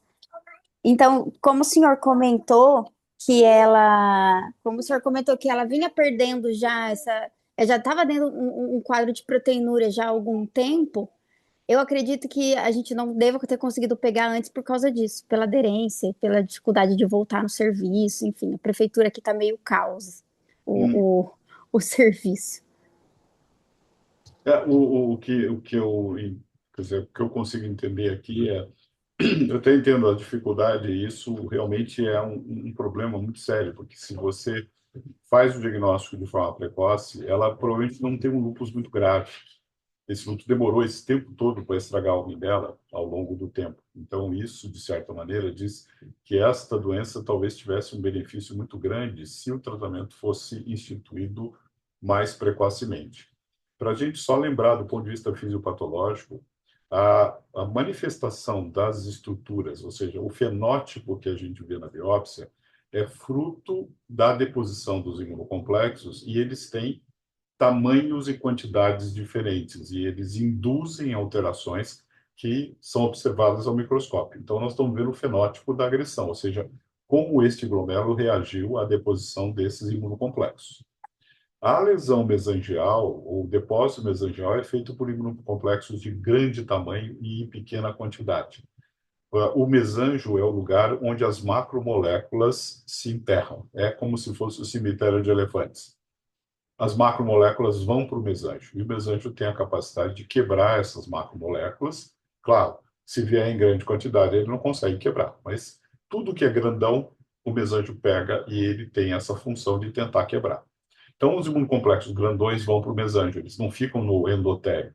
Eles passam direto para o mesanjo e lá eles são quebrados e transformados nas moléculas primitivas que são reabsorvidas ou não. Quando esses imunocomplexos começam a ficar menores e em quantidade maior, eles têm uma tendência de não só depositar no mesanjo, mas também de ocuparem os espaços subendoteriais. E aí nós temos os quadros mais proliferativos, porque aí o endotélio reage com muita intensidade, ativa suas moléculas e a gente tem mais inflamação. E quando esses imunocomplexos são muito pequenos, de carga elétrica positiva e de baixa aderência entre si, de baixa afinidade, eles têm uma tendência a localizar do lado de fora da alça capilar e vão fazer os quadros mais membranosos. É claro que essa divisão é uma divisão didática para a gente tentar separar, mas o lúpus não respeita, ele não lê o livro e ele não respeita a nossa organização racional pragmática. E ele mistura tudo. E os imunocomplexos desses autoanticorpos, eles são variados. E por isso as reações glomerulares são variadas. Eu posso misturar esses vários componentes. Contudo, quando a gente olha a biópsia dela, o componente endocapilar ele é pequeno, se nós compararmos com o resto do dano. E o dano anterior é um dano, como eu disse, muito crônico. Por isso que eu disse e estou assumindo que o lúpus dela, do ponto de vista de nefrite lúpica, é uma nefrite menos grave em termos de ser uma coisa apoteótica e cheia de lesão. Ela tem lesão, mas esta lesão poderia ter sido manipulada, talvez anteriormente. Aí tem o que a Pamela já disse, má aderência, troca de médico, dificuldade de acompanhar esses doentes. E isso tudo de certa maneira, deu para ela a chance desse rim continuar respondendo à agressão, de forma descontrolada. Ela não toma o remédio, aí de vez em quando toma, e isso, de certa maneira, vai modificando o fenótipo. Então, não é uma doença fácil de você pegar e falar, esta é um lúpus classe 5 mais classe 4, mas esse é um 5 mais 4 com toda uma fisiopatologia por trás. Por isso, os índices de atividade e as classificações do lúpus, elas são artificiais. O que é mais importante não é a gente saber se vai enfiar ela dentro do 4 mais 5 ou do 5 mais 4, mas é importante tentar entender como ela foi montada, como essa reação foi montada e que tipo de autoanticorpos ela tem circulantes. Eu sei que tem uma quantidade enorme, ninguém faz todos. Isso é um projeto que eu estou tentando tocar aqui com o pessoal da Reumato, Edgar e a Emília, de tentar ampliar a nossa lista de autoanticorpos e tentar, com esta lista, estabelecer um paralelo com a resposta glomerular. Eu sei, por exemplo, que anticorpos anti-estona dão muito wire loop, mas eu sei isso por outros motivos, não que eu tenha feito alguma pesquisa específica nesse assunto. E quando eu tenho muito wire loop, eu tenho pouca inflamação. Eu tenho muito depósito, eles são mais inertes, também são mais difíceis de remover, e eles costumam dar aqueles quadros mais membrano-proliferativos, que são muito difíceis de tratar no lúpus, porque eles não respondem, em geral, à terapia de uma forma geral. Então, tudo depende desse pote misturado de autoanticorpos, com tamanhos e formas diferentes, e o glomérulo só vai reagindo. Onde caiu o depósito, ele reage. E aí a gente tem essas hipercelularidades e tem as inflamações. E elas podem alternar e ficarem mais difíceis. O que a gente vê neste caso é que o exame de urina é um exame de urina com altíssima alteração no sedimento, que é responsável por aquelas células inflamatórias dentro do tufo capilar. Se não tivessem elas, nós poderíamos ter uma pequena hematúria, Uma pequena proteína. A proteína não seria pequena porque tem uma lesão membranosa. Seria uma grande proteinúria, mas uma pequena hematura e uma pequena leucocitúria. Então, isso já significa que ela saiu um pouco do controle. E agora é uma circunstância de tentar diminuir a inflamação, mas com pouca esperança que a função renal volte aos 1,8 de creatinina que ela tinha anteriormente. Acho que se ela ficar com 2, 2,1, 2,2 já é muito lucro dentro dessas circunstâncias.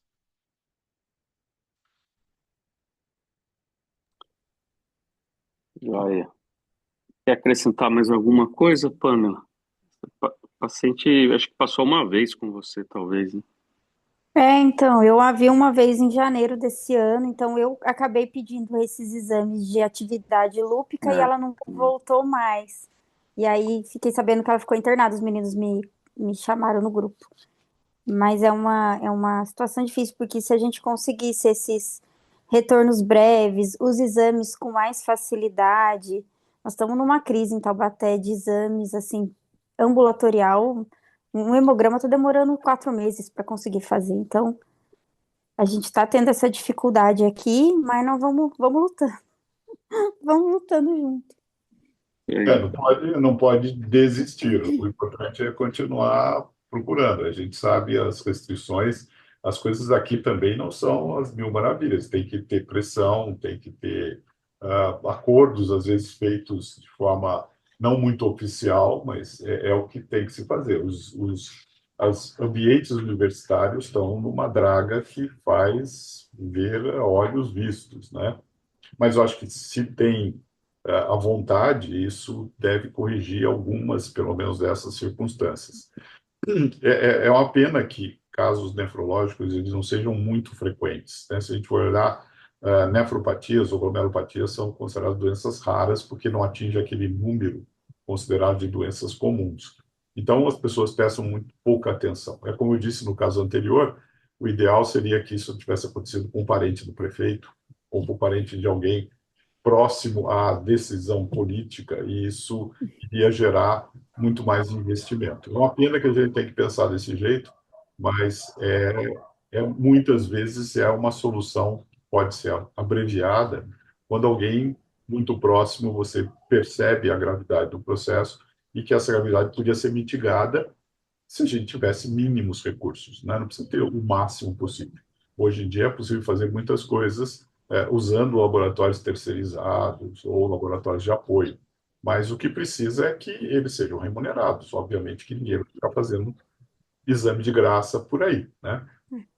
Mas óbvio que a gente precisa correr atrás disso. Eu tenho conversado com o Eduardo nesse sentido, em relação às biópsias, a gente vai continuar fazendo independente de custeio imediato ou que demore, não importa, porque eu acho que essa é uma forma muito peculiar da gente poder conversar a respeito dessas coisas, e para os residentes é muito importante ter esta visão, e por isso que eu começo sempre com a biópsia, porque ela conta uma história. Ela conta a história que eu consigo ouvir, né, entre aspas, dela. E essa história é a história de como esse glomérulo reagiu à agressão. E a partir desta ideia é que a história clínica começa a fazer sentido. Não que eu tenha que contar a história clínica a partir da biópsia, mas eu consigo entender o par e passo dessas alterações e elas vão fazer sentido com a história. E isso para o residente é fundamental. Entender porque ele é o primeiro que tem acesso, é aquele que vai tirar a história do doente, o que é uma coisa que está acontecendo cada vez menos. Os residentes estão indo cada vez menos tirando história, estão ficando estão mais preguiçosos, estão partindo para os exames mais de cara. Mas é importante conhecer que a fisiopatologia é onde a gente tem a chance de intervir, é a chance de mudar a história natural das doenças. E para chegar na fisiopatologia, a gente precisa lembrar que todas essas coisas acontecem nos tecidos e depois é que elas vão romper o horizonte clínico. Então, quando o horizonte clínico aparece, ou quando a queixa aparece, a lesão já começou faz muito tempo atrás e está comendo o tecido ou está alterando a estrutura do tecido de forma bastante importante. Mas acho que a gente tem que persistir. Eu já falei com o Eduardo isso, nós temos que continuar fazendo isso olha lá, exército de Brancaleone fazendo barulho, e é assim que as coisas têm que andar. O quanto nós pudermos fazer desse jeito. Perfeito. Ótimo. Obrigada, doutor. Vamos para o terceiro e último Vamos. caso do paciente Denilson. Vamos lá. Então, de novo, a gente tem aqui um fragmento. Se vocês lembrarem dos anteriores, vejam que esse está muito alterado. Pouco se vê da estrutura tubular. Aqui tem um pouco de tubos, são grandões, são vicariantes. Aqui, praticamente, tubos atróficos. E eu tenho uma substituição do parênquima, que, diferente do primeiro caso, que era muita célula inflamatória, aqui eu tenho mais matriz, eu tenho mais fibrose e, portanto, denuncia que é uma lesão muito crônica, bastante importante, né? Às vezes a gente encontra um foco de infiltrado inflamatório como esse, e já dá para ver que um glomérulo esclerosado, um outro esclerosado do lado, e algum grau de lesão vascular, mesmo nesse aumento, a gente já tem o espessamento da parede anteriores interlobulares. Então, aqui é uma área de túbulos vicariantes, que estão aí tentando fazer alguma coisa. Aqui está o nosso vaso com espessamento da parede, aqui tem glomérulo esclerosado. E na área que tem glomérulo esclerosado, tem atrofia tubular, tem fibrose intersticial, que tem um outro esclerosado, né? E um pouco mais de inflamação. Vejo que a inflamação aqui ela é em grumos, ela é em focos. É diferente do primeiro caso, que era uma inflamação difusa, né, que substituía o parênquima. Aqui eu tenho muito mais estroma, tenho muito mais, pessoal, por um maior aumento. Diferente daquele outro, a gente é um mar de células, aqui a gente tem mais colágeno. Tem célula, mas tem mais colágeno. E as células são mais linfóides, tem um ou outro polimorfo, nada muito diferente em termos de reação inflamatória. Então, nesses casos muito crônicos, o que a gente tem que fazer em termos de procurar fisiopatologia é encontrar o glomérulo menos alterado. Eles vão estar sempre com lesões muito crônicas, aqui cilindros hialinos, inflamação, glomérulo esclerosado.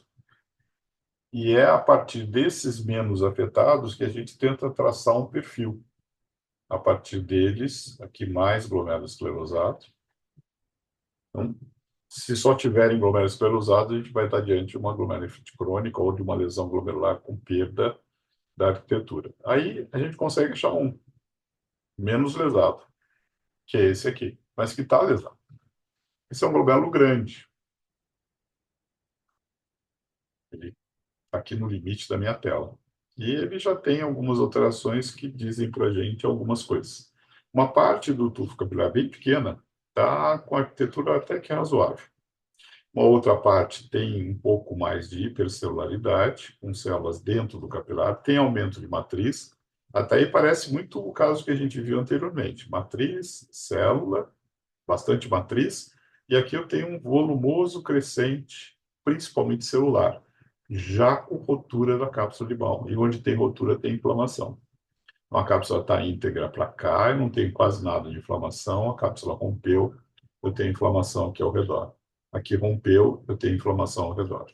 Então, o que a gente consegue entender é que este é um processo que, muito provavelmente, ele acontece em ondas, em surtos. Esse é o glomérulo menos afetado e ele ainda é um glomérulo com alguma arquitetura.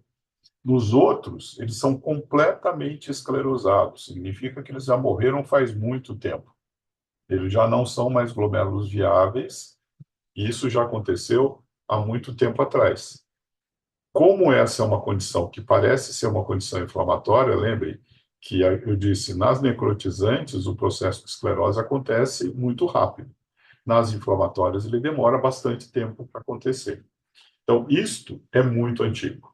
Isso já aconteceu e já lesou esse glomérulo, ele já foi perdido lá num passado de alguns meses atrás, até às vezes de anos atrás. Esses glomérulos já não dizem muita coisa. E este que está aqui, ele está caminhando para um grau de esclerose atual. Só que ele vai ficar um glomérulo esclerosado grande, porque ele já tem muita célula e ele já está alterado no tamanho. Então, esta diferença de tamanho de glomérulos diz que uma doença veio em surtos. Tem um surto mais antigo, que foi resolvido, depois pode ter sido um surto intermediário, e eu tenho agora um surto atual, que também está numa fase de organização ou de fibrose, e que foi uma doença com crescentes, ou seja, uma doença grave. Ele foi perdendo esses glomérulos com lesões inflamatórias que ultrapassam o limite do glomérulo e que vão fazendo esses glomérulos entrar num processo de esclerose. Diferentemente da primeira paciente que a gente viu, que o processo era muito agudo, muito recente, muito volumoso, aqui a doença é mais lenta. Ela vai matando os glomérulos aos poucos, vai asfixiando esses glomérulos aos poucos e vindo em surtos, né? Então, doenças que vêm e voltam. Doenças que fazem isso, algumas delas são bons candidatos. Lúpus pode fazer isso. Lúpus vem os flares. Se você interfere, ou às vezes até espontaneamente, eles podem regredir. É difícil, mas podem eventualmente regredir. Nefropatia IgA é uma outra doença que pode vir em surtos, principalmente se ela for uma forma mais do tipo proliferativa, endocapilar, que é de prognóstico um pouco mais reservado. A maior parte das nefropatias IgAs são hematúricas, com mínima alteração de glomérulo, e essas não causam muito problema, mas aquelas que começam a ter proliferação celular, componente endocapilar, formas crescênticas, essas são as mais graves. E são as que recidivam com muito mais frequência no pós-transplante. Então, é o que tem que ser procurado. Então, pode ser lúpus, pode ser uma nefropatia IgA, ou podem ser doenças infecciosas recidivantes. O indivíduo pode ter, não que elas cronifiquem, mas ele pode ter suscetibilidade para infecções. E ter infecções recorrentes, e cada onda de infecção vai lesando uma parte do néfron e uma parte dos glomérulos, e ele vai entrando numa insuficiência renal crônica. Aqui a gente tem muita inflamação intersticial, que pode fazer parte da lesão glomerular, mas também pode ser um processo associado. Então, se é um indivíduo crônico, ele pode estar muitas vezes sob influência medicamentosa, e isso pode ser um reflexo de uma nefrite túbulo-intersticial por drogas associada à tentativa de melhora da função renal ou dos surtos que ele vem tendo. Então, as minhas apostas aqui ficam em doença por imunocomplexo, acho que é o mais provável. Não acho que é uma doença por anticorpo antimembran basal. Não acho que seja uma ANCA associada. Nós vimos hoje. Está no grupo das doenças por imunocomplexo e eu esperaria que a minha imunofluorescência me ajudasse nesse sentido. Então, quando a gente vai para a IF, ele tem um perfil interessante. Ele tem IgA, 1 para 2 cruzes, predomina IgA. Tem pouquinho de IgM, portanto, não tem um surto extremamente recente. Tem um pouquinho de complemento do C1q, tem um pouco mais de C3, então ativou o complemento pela via clássica. E tem capa lambda, ou seja, é uma deposição policlonal, não monoclonal. Perfil de doença por imunocomplexo com predomínio de IgA. Então, isso pode ser uma IgA primária, então uma nefropatia IgA primária, ou pode ser uma IgA secundária. Há doenças em que a quantidade de depósitos tem predomínio de IgA. Por exemplo, doenças reumatológicas. Artrite reumatoide, BC, espondilite anquilosante, podem ter predomínio de depósitos de IgA. Doenças infecciosas com estafilococos podem ter predomínio de IgA, diferentemente das outras que têm IgM e têm IgG. Então, alguns perfis vão favorecer depósito de IgA. Não dá para dizer aqui se ela é uma primária ou se ela é uma secundária.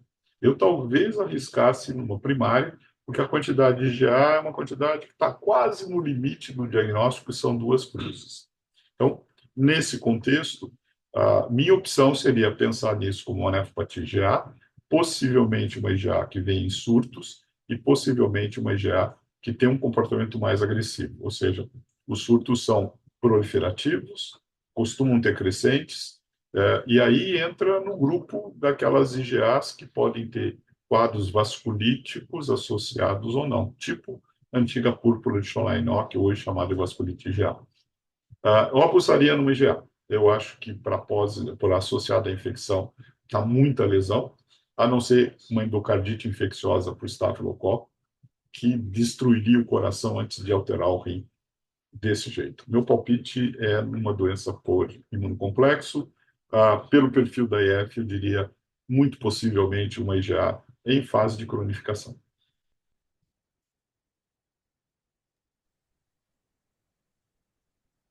Passar agora para o caso. Acho que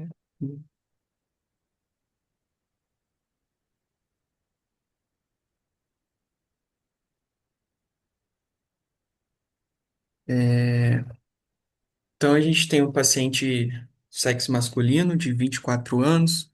Ele compareceu com como queixa principal febre, cefaleia e diarreia. De história clínica, então, no dia 8/6, ele compareceu no pronto atendimento com cefaleia, uma febre não aferida e uma diarreia aquosa.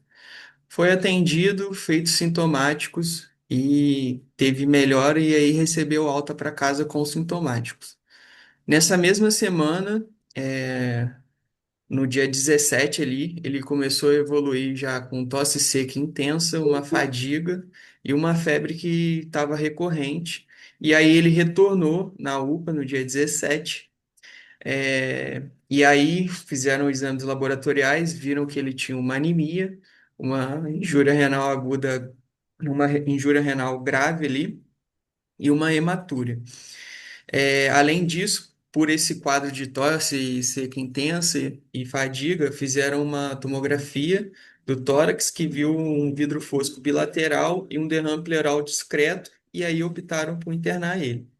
É um paciente que previamente ele negava qualquer comorbidade, inclusive ele era soldado, né? Trabalhava na parte elétrica e, apesar disso, não era um paciente que fazia recorrentemente medições de pressão arterial e nem exames laboratoriais.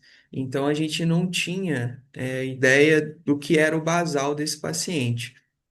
Na admissão para a gente, ele chegou em regular estado geral, estava descorado, duas cruzes em quatro, estava hidratado, estava eupneico, anictérica cianótico. Da parte neurológica não tinha nada digno de nota. Parte cardiovascular também nada. O ausculta respiratório ele tinha um pouco de estertor nas bases. Não tinha edemas e o abdômen dele também não tinha nada digno de nota. Nos exames lá na UPA, ele apresentava essa anemia com uma hemoglobina de 8,2, tinha uma leucocitose com 15.000 de leucócitos, plaquetas de 223.000, um potássio de 4,96, um sódio de 138, o PCR era de 8,28, lembrando que na UPA o valor é 0,5 a referência, e uma creatinina de 15, com uma taxa de filtração de 4 e uma ureia de 333. A urina um dele era um pH de 5 com uma densidade de 1.010, duas cruzes de proteína, três cruzes de hemoglobina, 15.000 leucócitos e hemácias de 118.300. Ele foi transferido para a gente no dia 18, mantinha essa anemia, a leucocitose já tinha melhorado, porque ele estava em vigência de antibiótico terapia. A creatinina dele chegou a baixar um pouco para 10, mas ainda uma taxa de filtração de 6. A ureia de 333 foi para 226. Tinha um coagulograma normal. A gasometria dele apresentava uma acidose importante, com pH de 7,2, um bicarbonato de 9,4, um potássio de 5,2. E a urina um mantinha a densidade de 1.010, um pH de 6, 300 miligramas de proteinúria, é, uma cruz de hemoglobina livre, bactérias moderadas, hemácias de 90.000 e 45.000 leucócitos. Então, já na chegada, por essa acidose metabólica grave que ele apresentava, foi indicada a terapia de substituição renal para ele. E aí, na hora da passagem do catéter, ele acabou tendo uma intercorrência, que foi um acidente de punção. Ele estava bastante hipertenso, tinha essa uremia importante, e aí acabou fazendo um hematoma cervical. Ele evoluiu com uma insuficiência respiratória e precisou ser entubado. A intubação ocorreu de forma sem intercorrências ali. E depois de 3 dias ele conseguiu ser estubado e depois disso não teve mais nenhuma intercorrência respiratória nesse sentido. É, e aí, como que foi a evolução desse paciente, né? A gente chegou a fazer uma imunossupressão para ele depois disso com um pulso de corticoide que não respondeu. Ele mantém até uma diurese, apesar de estar dialisando já há algum tempo. A gente não tem a creatinina basal, então a gente não sabe como que foi a evolução dessa doença, né? É, previamente ele referia que ele era normotenso, mas como eu falei, apesar de até tá como soldado, ele não fazia exame, consultas médicas recorrentes, não teve nenhuma recuperação da função renal ao longo da internação e está nessa dependência dialítica persistente, né? Então, montando uma linhazinha do tempo, ele iniciou com sintomas inespecíficos, né? Cefaleia, febre, diarreia. Quando ele retornou na UPA, já 9 dias depois, já tinha uma insuficiência renal grave, e aí já foi internado. No dia 18 já evoluiu com uma acidose grave também, precisou dessa questão da diálise. Teve esse acidente de punção, foi estubado, correu tudo bem depois. E até o momento é um paciente que está na terapia substitutiva renal e está aguardando vaga. A gente preferiu a modalidade peritoneal para ele, por ele ser um paciente jovem, talvez seja mais cômodo para ele manter esse tipo de modalidade. Está aguardando agora somente a vaga para a gente ver se a gente consegue colocar ele nessa modalidade para ele ter alta aí em breve. E é basicamente isso. Legal, Lê. Obrigado aí pelos casos.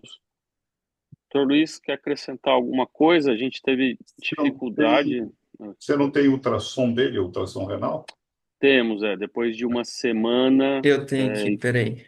e pouquinho, tem um ultrassom que lembrava. Ele não descrevia, do ponto de vista de. Ele não cravava que era crônico, tá? O tamanho era adequado, mas o parênquima não tinha uma diferenciação muito legal. E chamou atenção, a gente chegou a pedir um Doppler por conta de uma hipertensão dele, né? E o padrão de Doppler intrarrenal era bem diminuído. Então, nessa época, a gente já começou a suspeitar de uma doença crônica. A gente até chegou a, né, como ele é muito jovem, discutimos com o radiologista, ele achou assim, dá para biopsiar, o rim tem um tamanho bom. Aí. É que eu tinha mais um slide, desculpa. Legal, tem mais exames aí. Aí, os exames, né? Então a gente fez essa parte investigativa. Ele tinha um VHS aumentado, um C3 e um C4 que eram normais, as imunoglobulinas normais, tinha uma proteinúria de 4,9 gramas. O anticoagulante lúpico dele veio positivo fraco, mas na época a gente discutiu com a hematologia, a gente não achou que casava com o caso clínico dele. FAM negativo, ANCA não reagente, anti-DNA não reagente, os demais anticorpos também todos negativos. A gente conseguiu para ele o antimembrana basal também, que veio não reagente. E aí o ultrassom dele, ele tinha rins com dimensões normais, uma ecogenicidade aumentada difusamente e uma redução da relação córtico-medular. Não tinha cálculo nem hidronefrose, um rim direito de 10,4 centímetros com um parênquima de 1,5 e um rim esquerdo de 11,4 com parênquima de 1,8. O Doppler não tinha fluxo em artérias segmentares bilateralmente e o fluxo reduzido nas artérias principais. Provavelmente ele já era crônico, quando ele veio com a primeira manifestação, já era de insuficiência renal crônica dentro desse contexto, né? O rim que, indivíduo que chega muito tardiamente e uma doença silenciosa. Teoricamente, não deixou nenhum traço, ou pelo menos ele não percebeu. Nefropatias IgAs, às vezes, elas são silenciosas, principalmente quando elas têm hematuria microscópica. Então, o indivíduo não percebe, ele só vai perceber no exame de rotina. É, talvez numa corporação como essa, eu não sei se é político ou não, mas exames periódicos costumam ser algo que deva ter sido feito ou que são recomendados serem feitos, principalmente porque são indivíduos que trabalham em circunstâncias que precisam estar em plena saúde. Então, se ele não tem exames de rotina, a gente não tem como imaginar essa história lá atrás, vai que ele tenha uma hematuria microscópica e ninguém percebeu, e ela foi comendo esse rim de forma paulatina e levando à insuficiência renal crônica. Ele não sai mais, eu acho que a quantidade de fibrose, atrofia, de esclerose glomerular, ele vai continuar em diálise, E é importante manter essa informação, que se ele for para transplante, ele ainda é uma pessoa que pode ir para transplante. Essa é uma IgA, se for IgA, que recorre mais facilmente no transplante. É aquelas que costumam dar recorrência precoce e formas crescênticas, que são formas mais graves. Então, mesmo que seja um rim crônico, é importante ter esse diagnóstico, pelo menos de uma doença por complexo, esta possibilidade de ser IgA pelo perfil, né? Eu vou só ver se eu consigo mostrar para vocês aqui a IF. Está visível para vocês a F? Ó. Tá sim, doutor. Isso aqui é complemento depositado na periferia, um glomérolo que está meio esclerosado, mas tem depósito de complemento. Esta é o IgA. Perdão, essa é a cadeia kappa, ocupando principalmente o mesanjo, mas é um glomérulo meio deformado, né? Esta é lambda, intensidades parecidas. Esse aqui é um glomérulo bem esclerosado, mas o depósito é essencialmente mesangial. Deixa eu passar aqui mais uma. E eu tenho a primeira. Deixa eu só ver se eu localizo aqui. E essa aqui é a IgA. Tá? Então, esse é o meu palpite por conta desse perfil da IF. A IgA não chega naquele. Aqui vocês vão ver a imagem, parece muito evidente, mas é que aqui a gente dá uma corrigida para ficar mais bonita a IF. Mas o depósito é principalmente mesangial, é um depósito que ocupa a região mesangial, tem algum grau de extensão para alça capilar, mas é predominantemente mesangial. E tem ativação do complemento, e a CGA é policlonal, capa lambda, né? Existe em alguns lugares, no Japão em particular, eles têm um anticorpo contra a IgA não secretória, chama-se IgA-NS. No resto do mundo, ninguém usa muito esse anticorpo, mas os japoneses dizem que esse anticorpo é muito bom para distinguir as IgAs primárias das secundárias. Então, sendo IgA positiva, eles aplicam esse anticorpo anti-IgA não secretória, teoricamente, uma IgA de pescoço duro, e se ele é positivo, eles afirmam, né, de acordo com a convicção deles, que essa é uma IgA primária. Esse anticorpo não é disponível assim facilmente, é um anticorpo que tem em poucos lugares, mas não é muito utilizado no lado ocidental. É mais com o pessoal que tem maior frequência de IgA. Acho que é um bom palpite, mas não dá para bater o martelo e afirmar que seja uma IgA. E também, pela falta do exame anterior, a gente não sabe qual foi o comportamento dessa nefropatia IgA. Se ela se comportou de uma forma indolente, né? Eu não acredito, eu acredito que ela deva ter dado algum grau de alteração do sedimento urinário, particularmente porque ela agora tem crescentes, ela deve ter tido crescentes no passado, isso deve ter dado algum grau de hematura. Se essa hematura foi visível ou não, aí é uma outra conversa, porque depende da observação do próprio indivíduo. Se ele não prestou muita atenção, talvez não seja uma coisa que tenha incomodado muito a ele o fato dele ter tido hematura. Mas não tem lesão cutânea, então não dá para pensar numa vasculite IgA. E pensar numa doença infecciosa crônica, ele não tem consumo de complemento, né? Essas doenças costumam, no surto agudo, consumir principalmente C3, às vezes um pouquinho de C4, mas o consumo é de C3 na fase mais aguda do processo. Mas eu acho que ele já veio crônico e não vai ter muita coisa a fazer, só lembrar que se ele vai para transplante, ele é portador de uma doença por imunocomplexo, que tem esse perfil, e ele tem que ser vigiado em termos do sedimento urinário.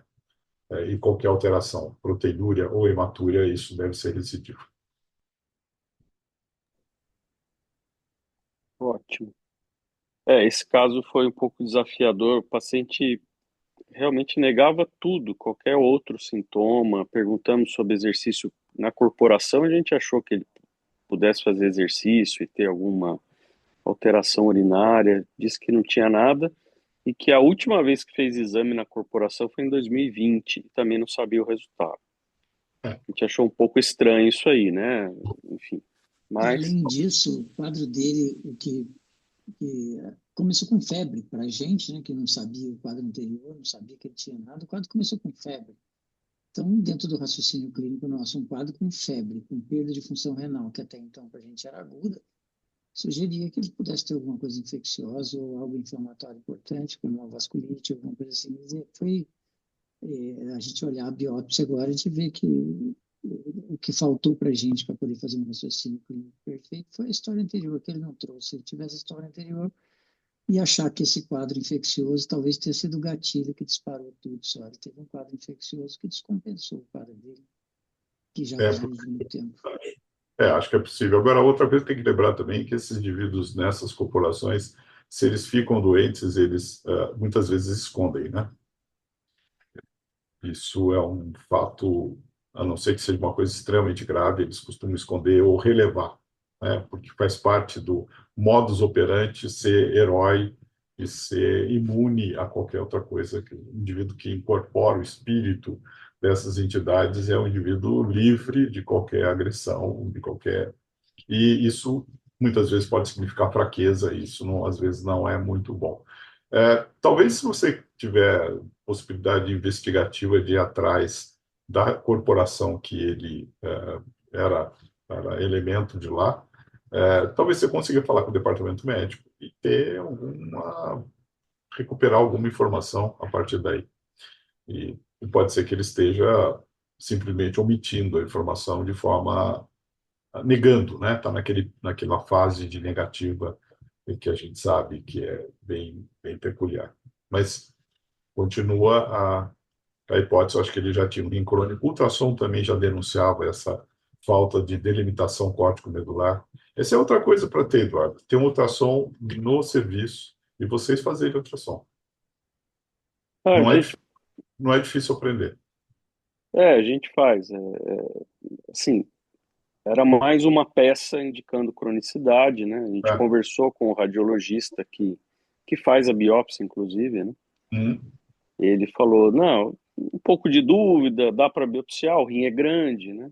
Fundo de olho dele normal, então aquela coisa que a gente realmente no início parecia uma rapidamente progressiva, até essa tomografia com vidro fosco, a Pois gente é.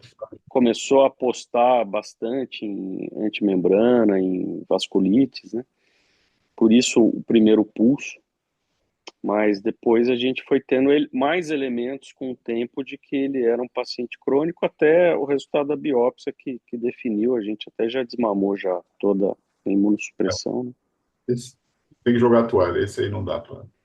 Isso, agora os residentes que estão acompanhando, acho que na época ele estava na clínica 1, a colega que é a diarista da clínica 1 falou que tinha contato com alguém do exército, médico, e em Taubaté tem a Fusex só, né? Então, talvez conferir com, acho que é a Carolina o nome dela, né?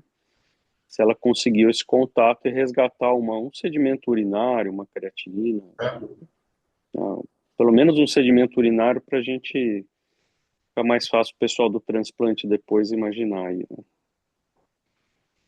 Tá certo.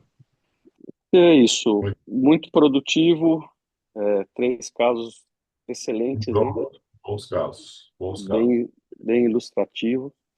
E vamos atrás aqui das nossas melhorias aí com os exames e a rapidez. Obrigado, professor, mais uma vez. Vamos em frente.